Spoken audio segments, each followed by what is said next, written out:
dalam waktu 30 hari sejak pendaftaran tersebut, para pihak yang tidak setuju terhadap putusan arbitrase tersebut bisa mengajukan permohonan pembatalan putusan arbitrase kepada pengadilan negeri yang bersangkutan. Ada lembaga upaya hukum terselubung yang dimiliki oleh arbitrase, yaitu dengan sistem pembatalan putusan yang dilakukan oleh para pihak yang tidak setuju.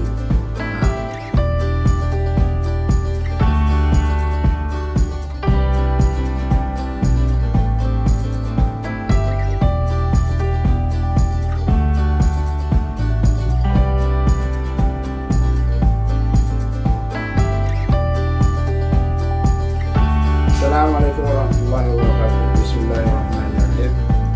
Innal hamdalillah nahmaduhu wa nasta'inuhu wa na'udzu billahi min shururi anfusina wa min sayyiati a'malina.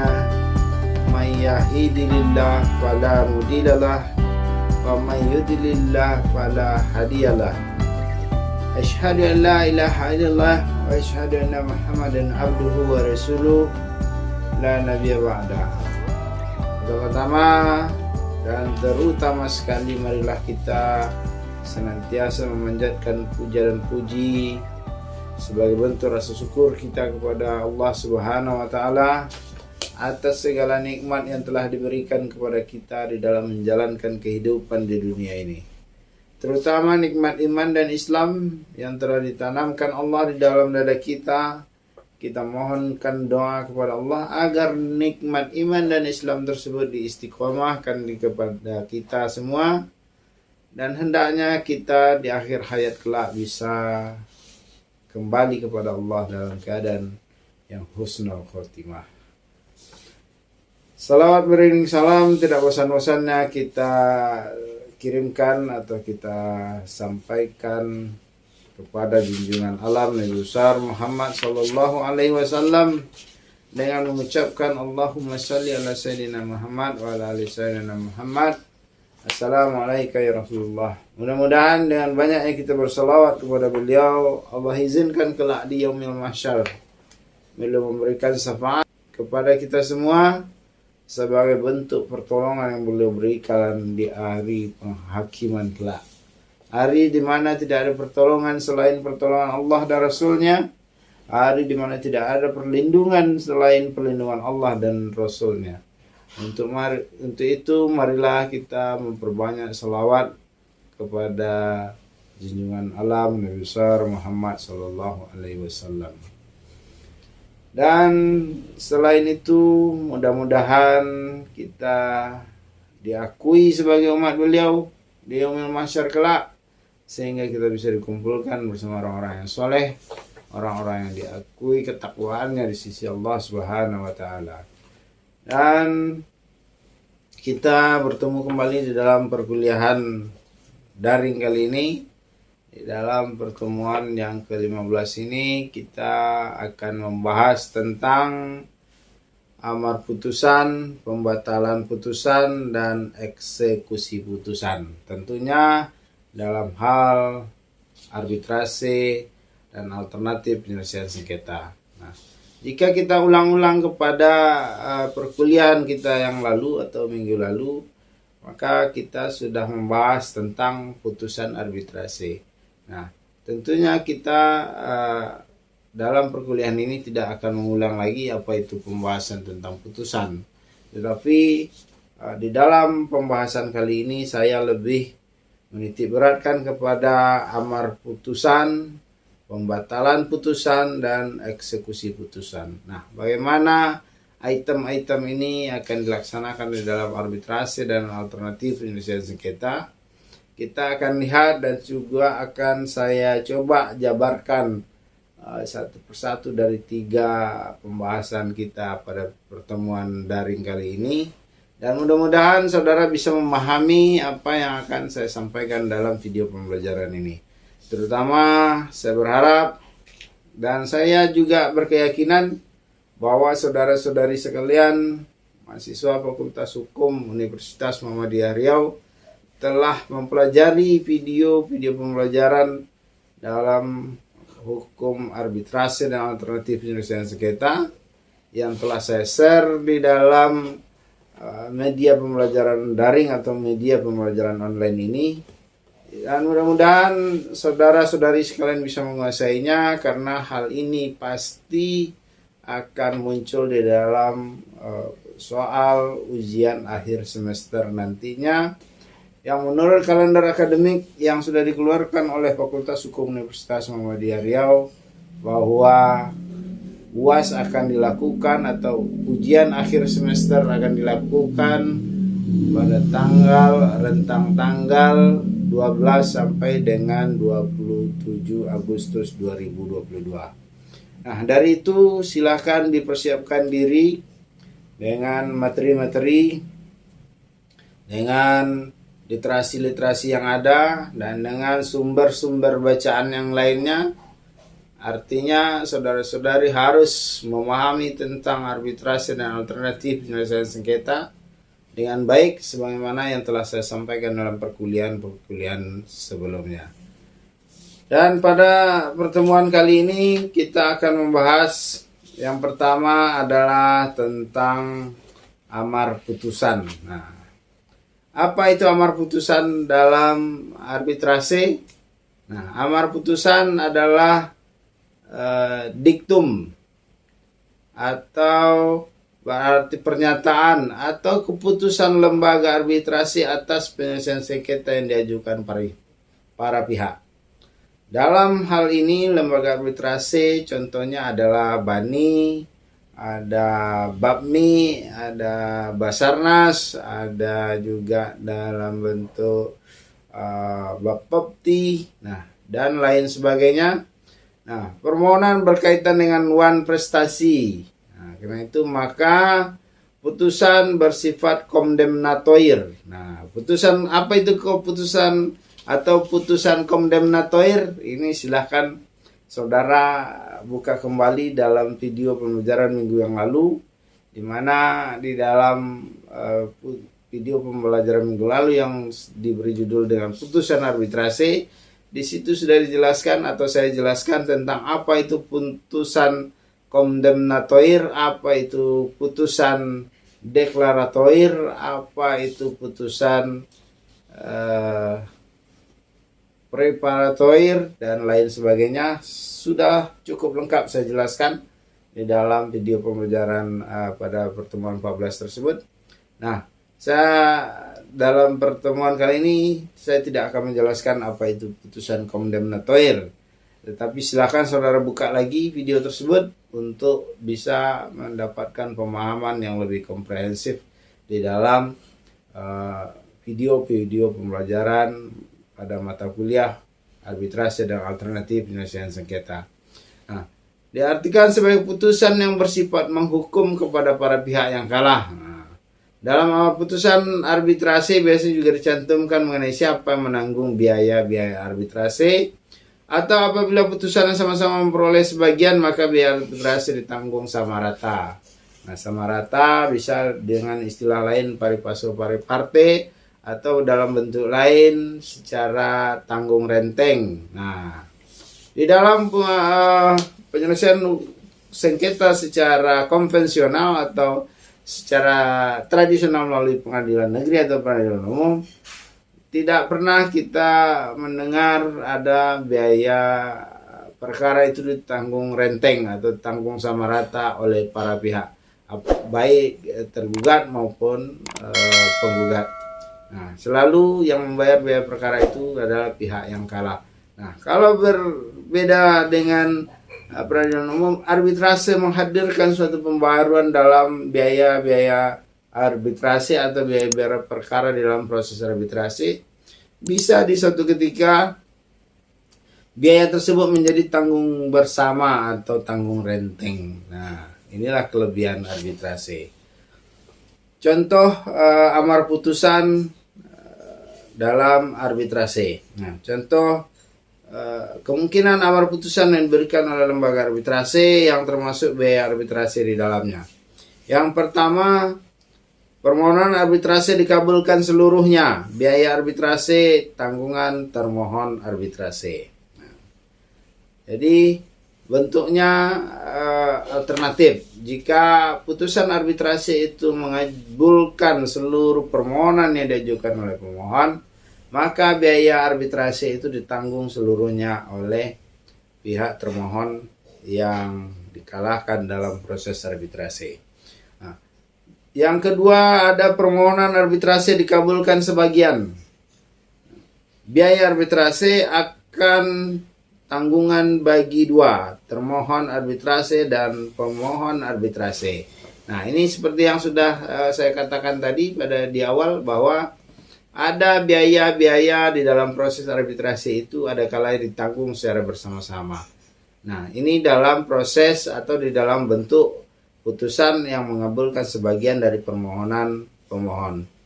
Yang ketiga, permohonan arbitrase tidak dapat diterima. Biaya arbitrase tanggungan pemohon arbitrase. Nah, yang ketiga, permohonan arbitrase tidak dapat diterima, biaya arbitrase ditanggung oleh pemohon arbitrase. Nah, ini berkaitan dengan pembuktian. Ketika di dalam permohonan arbitrase yang diajukan oleh pemohon tidak dapat membuktikan adanya suatu perbuatan melawan hukum yang dilakukan oleh termohon, maka permohonan tersebut tidak dapat diterima, yang berimplikasi kepada seluruh biaya proses arbitrase ditanggung oleh si pemohon arbitrase. Yang keempat, ada permohonan arbitrase ditolak, biaya arbitrase tanggungan pemohon arbitrase. Nah, ini sudah. Yang kelima, permohonan arbitrase dikabulkan sebagian atau seluruhnya, biaya arbitrase tanggungan pemohon rekompensi arbitrase atau pemohon kompensi arbitrase. Nah, di dalam proses arbitrase, sebagaimana yang pernah sudah saya jelaskan di dalam video-video pembelajaran sebelumnya, bahwa di dalam proses arbitrase juga dikenal yang namanya gugatan balik atau yang disebut dengan rekompensi di dalam proses penyelesaian sengketa di pengadilan umum atau di perdata. Nah, jika di dalam rekompensi ini dikabulkan seluruh atau sebagiannya, maka biaya arbitrase ditanggung oleh pemohon arbitrase dalam konvensi. Artinya pemohon dalam proses arbitrase semula itu menjadi pihak yang menanggung biaya proses arbitrase. Nah, selanjutnya kita lihat tentang koreksi putusan. Koreksi putusan adalah setelah arbitrase ad hoc atau lembaga arbitrase memutuskan sengketa, maka terhadap putusan yang telah dikeluarkan tersebut, para pihak dapat melakukan koreksi terhadap putusan dalam tengah waktu 14 hari dari pengucapan. Ini sesuai dengan pasal 58 pasal 58 Undang-Undang Nomor 30 Tahun 99, yakni melakukan koreksi terhadap kekeliruan administrasi putusan dan atau menambah atau mengurangi suatu tuntutan putusan. Nah, tentang koreksi administratif terhadap isi putusan arbitrasi tersebut tidak hanya diatur dalam Undang-Undang Nomor 30 Tahun 99 tentang arbitrase dan alternatif penyelesaian sengketa, tapi juga diatur di dalam pasal 38 Unsitral, pasal 29 angka 29.1 SIEC atau Singapore International Arbitration Center, dan koreksi putusan di BANI juga dilakukan pengaturan. Artinya di dalam rule and procedure BANI juga diatur tentang koreksi putusan tersebut. Nah, ya. Koreksi putusan ini adalah suatu keadaan istimewa yang dimiliki oleh arbitrase. Artinya lembaga lain atau lembaga peradilan umum atau peradilan negeri ini tidak mengenal namanya koreksi putusan. Artinya ketika pengadilan atau majelis hakim mengeluarkan putusan, ketika para pihak mendapatkan salinan putusan, tidak ada yang namanya koreksi yang dilakukan terhadap salinan putusan dimaksud. Nah, apa yang terjadi, apa yang ada di dalam salinan putusan yang diberikan kepada para pihak tersebut, itulah putusan yang ada dikeluarkan oleh pengadilan negeri tersebut. Artinya tidak ada suatu kesempatan atau keadaan bagi para pihak untuk mengkoreksi kesalahan-kesalahan administrasi atau administratif yang ada di dalam putusan pengadilan negeri atau peradilan umum tersebut. Jika dilihat secara filosofis atau secara makna tersirat dari koreksi putusan yang dilakukan atau yang ada atau yang diakomodir oleh putusan arbitrasi atau lembaga arbitrasi atau oleh undang-undang arbitrasi sebagaimana Undang-Undang Nomor 30 Tahun 99 tentang arbitrasi dan alternatif sengketa ini adalah karena putusan arbitrasi itu sendiri adalah bersifat final and binding. Artinya tidak ada putusan atau jenjang suatu upaya hukum untuk bisa memperbaiki putusan tersebut. Maka dari itu undang-undang mengakomodir suatu bentuk penyelesaian atau perbaikan terhadap kekeliruan administratif yang dilakukan oleh arbiter atau majelis arbitrase misalnya. Nah, selanjutnya kita lihat tentang khusus untuk Bani tentang teknis penyelesaian atau teknis melakukan koreksi putusan ini adalah sebelum putusan itu disampaikan salinan atau dibuatkan salinan oleh lembaga arbitrase, maka Bani terlebih dahulu mengirimkan draft putusan kepada masing-masing pihak dengan suatu pengantar yang berisi hak untuk melakukan koreksi. Karena hal itu yang berkepentingan dapat memberikan usulan dan atau koreksi. Bani dalam hal ini telah menerapkan prinsip keterbukaan open principle. Meskipun belum ada ditemukan tentang prinsip keterbukaan ini yang diulas secara khusus oleh para ahli hukum. Nah, maksud dari open principle yang dilakukan oleh Bani ini adalah tentang keterbukaan di dalam memperbaiki putusan arbitrasi itu sendiri, bukan di dalam open principle-nya itu bukan di dalam proses persidangan atau pemeriksaan penyelesaian sengketa yang dilakukan oleh Bani. Nah, Bani juga menerapkan prudent principle atau prinsip kehati-hatian. Nah, dari prinsip kehati-hatian tersebut maka berimplikasi kepada Bani mengirimkan draft putusan kepada para pihak yang berperkara atau bersengketa untuk melakukan koreksi terhadap putusan yang akan diberikan.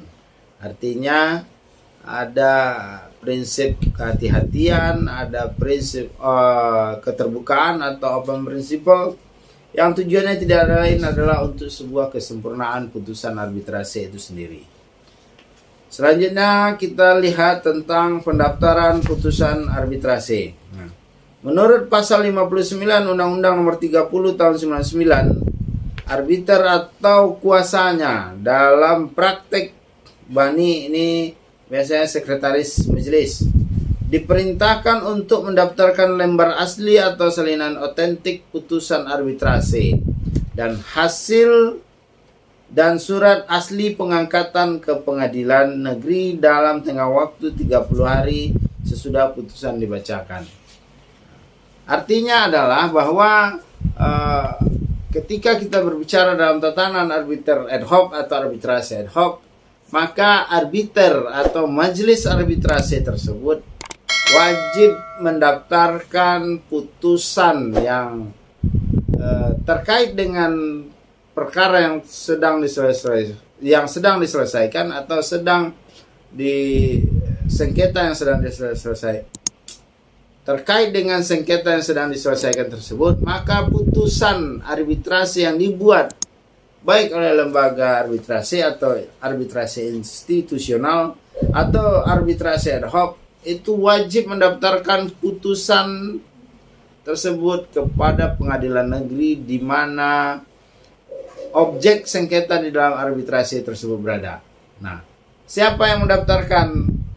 Sesuai dengan Undang-Undang 30 pasal 59, itu dinyatakan bahwa yang mendaftarkan itu boleh arbiternya atau kuasanya. Nah, di dalam contoh bani misalnya, bani biasanya yang mendaftarkan putusan tersebut adalah sekretaris dari majelis arbitrase yang ada. Nah,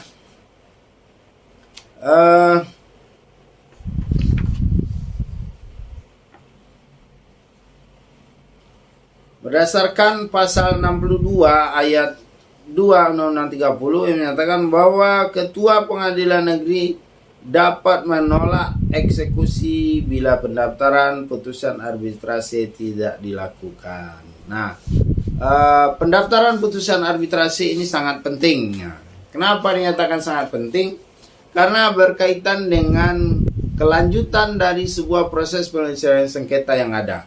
Nah, jika proses penyelesaian sengketa yang ada sudah melahirkan suatu putusan, maka putusan tersebut harus didaftarkan ke pengadilan negeri di mana wilayah hukum objek sengketa tersebut berada.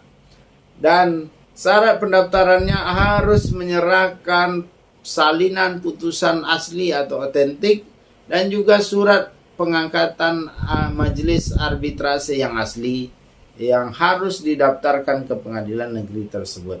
Nah, kalau hal ini tidak dilakukan, maka akan berakibat kepada putusan tersebut tidak bisa dilaksanakan. Kenapa tidak bisa dilaksanakan? Karena sesuai dengan pasal 62 ayat 2 Undang-Undang 30, ketua pengadilan negeri dapat menolak untuk tidak melakukan eksekusi jika putusan tersebut tidak didaftarkan sesuai tenggang waktu yang telah ditetapkan oleh undang-undang. Nah, inilah akibat dari seandainya putusan arbitrase itu tidak didaftarkan. Nah, kita melihat tentang rasio legis dari pendaftaran putusan itu sendiri. Rasio legis adalah alasan atau pikiran dibalik perumusan norma yang dalam kaitan dengan arbitrase, yakni mengapa putusan arbitrase didaftarkan. Nah, inilah yang saya jelaskan tadi, bahwa pendaftaran putusan arbitrase di pengadilan negeri dapat dipandang sebagai suatu penyamaan putusan arbitrase dengan putusan pengadilan negeri. Selain sebagai dasar bahwa putusan arbitrase adalah sebagai bagian dari kekuasaan kehakiman, dapat dipastikan bahwa politik hukum ini kita memberikan hak kepada lembaga arbitrase untuk menyelenggarakan tugas dan fungsi layaknya pengadilan sampai proses tersebut dalam pengambilan keputusan. Setelah proses tersebut, lembaga arbitrase tidak berhak lagi untuk melakukan tindakan seperti pengadilan. Nah, selanjutnya inilah tentang rasio legis, kenapa pendaftaran putusan arbitrase itu cukup penting ya. Dan bahkan sangat penting kalau menurut saya putusan arbitrase tersebut harus didaftarkan ke pengadilan negeri atau pengadilan umum. Selanjutnya tentang kita lihat tentang pembatalan putusan. Nah, apakah putusan arbitrase itu bisa dibatalkan atau lembaga arbitrase dalam membuat putusan adalah suatu lembaga yang tidak tersentuh oleh hukum, artinya tidak ada apapun yang bisa dilakukan terhadap putusan arbitrase tersebut, walaupun terdapat kekeliruan yang nyata di dalam pembuatan proses putusan arbitrase. Nah, kita lihat di dalam Undang-Undang Nomor 30 Tahun 99 tentang arbitrase dan alternatif penyelesaian sengketa, yaitu pada pasal 71 menyatakan pihak yang tidak setuju dengan putusan arbitrase dapat mengajukan pembatalan terhadap putusan arbitrase dalam waktu 30 hari dari pendaftaran putusan arbitrase pada pengadilan negeri.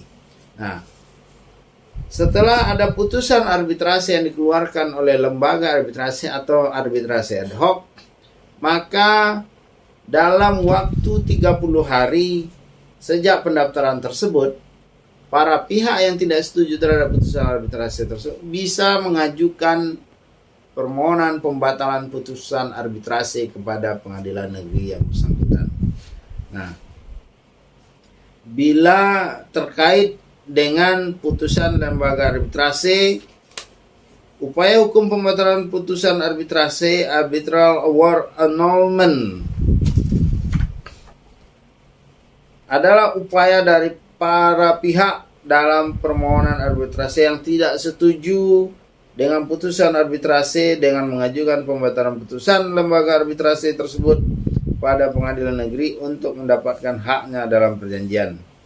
Meskipun upaya tersebut merupakan hak, tetapi dapat memberikan kesan bahwa bila diliput pers maupun media massa atau media sosial mungkin barangkali pada saat ini, maka arbitrase tersebut bisa menghilangkan yang namanya sisi-sisi kerahasiaan dari proses arbitrase, dan bahkan juga bisa membuat kesan tidak adanya kepastian hukum.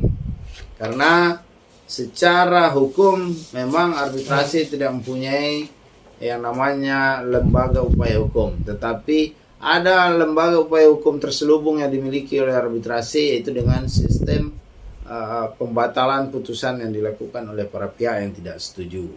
Nah, ini salah satu sisi kelemahan dari proses arbitrase menurut saya. Nah, alasan pembatalan. Nah, menurut pasal 70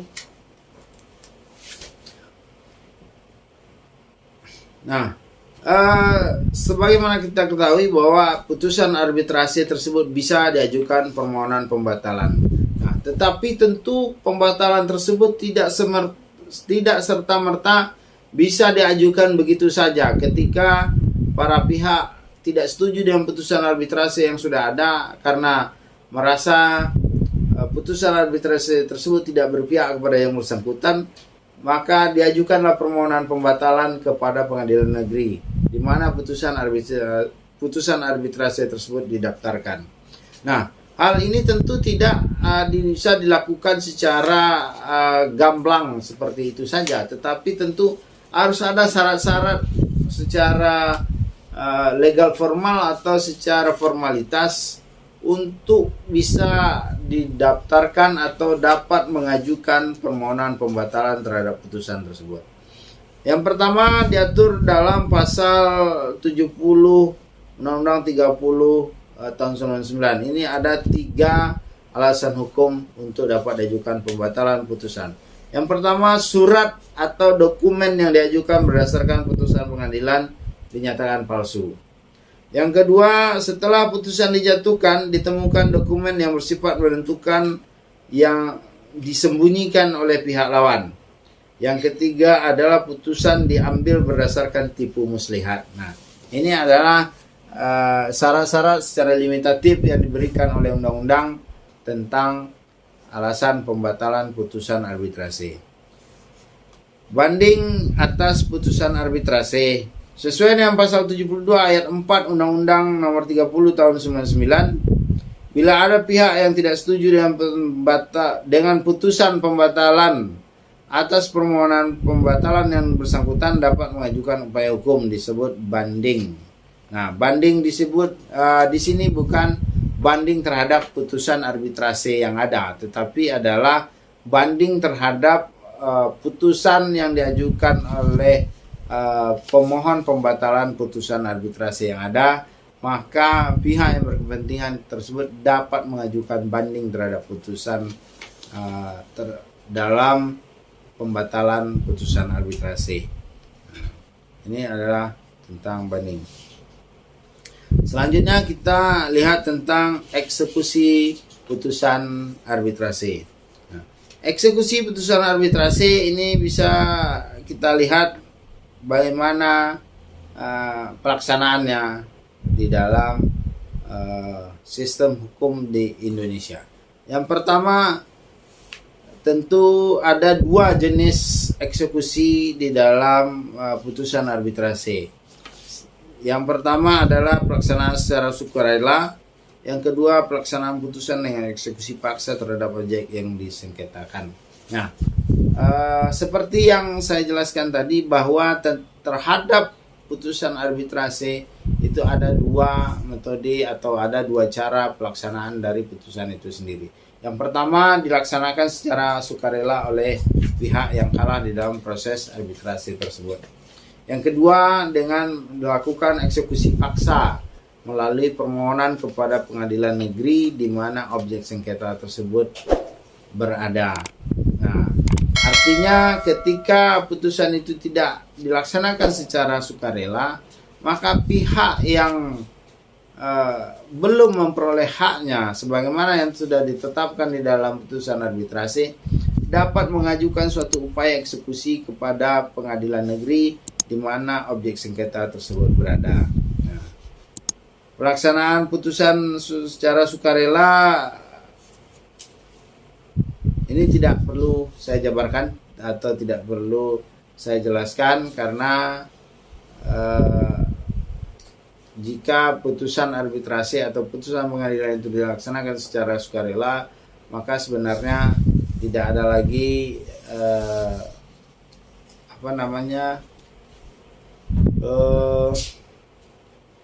tidak ada lagi suatu kerumitan di dalam pelaksanaan putusan itu sendiri karena sudah dilaksanakan secara sukarela oleh pihak-pihak yang berkepentingan. Selanjutnya ada tentang eksekusi putusan. Nah, eksekusi putusan adalah ketika lembaga telah menghasilkan putusan, maka tahap selanjutnya adalah pelaksanaan isi dari putusan itu sendiri. Maka ketika pihak yang kalah dari proses arbitrase tidak melakukan ini, maka diajukanlah permohonan eksekusi oleh pihak yang menang di dalam proses arbitrase. Kemana permohonan itu diajukan? Tentu ke pengadilan di mana wilayah hukum tempat objek sengketa tersebut berada.